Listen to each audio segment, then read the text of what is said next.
Күзәнәкләр, шигүле алъяпкычлар, бизәкле түбәтәйләр. Алсу балалар бакчасына йөрүче егет кызларның эше тыгыз. Алар каз өмәсенә чакырулы.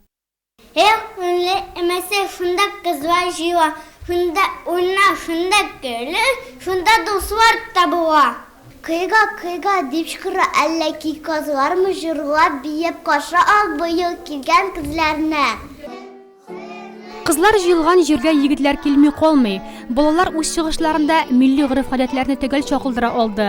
Татар халык җырлары, кара-каршы уеннар, порлы биюләр, залда утырган өлкәннәр өчен тарих булса, яшь әти-әниләргә гыйбрәт. Безгә килгәннәр егетләр, ничек килгәннәр икән? Егетләрне бийтек, ничек бийләр икән? Җырла дип әйтәсез, җырчы мин түгел, кычкырып җырлап җибәрсәң, артисттан да ким түгел.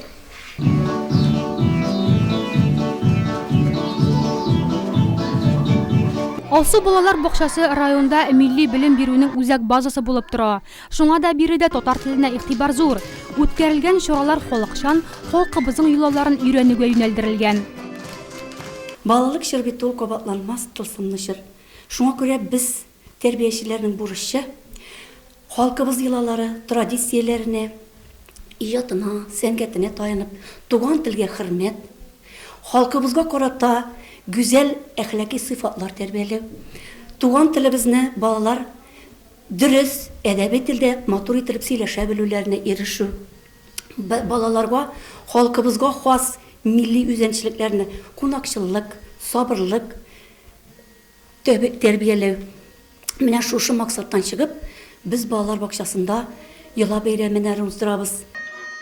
Анна Айвазян милләте буенча әрмән, ләкин татар егете сүз кушса, кыз ни дип җавап бирергә кирәклеген яхшы белә. Егет сине ни кирәк? Безгә матур кыз кирәк. Ул кызыбыз бик кила. Конфет пряник биребез. Конфет пряник кирәкми? Кирәкмәсә эләкми. Каз урынына кызыл тәпиле йомшак мендәрләр, әби ролендә иптәш кызлары булса да, балалар үзләренә йөкләнгән йомышны җиренә җиткереп башкарды.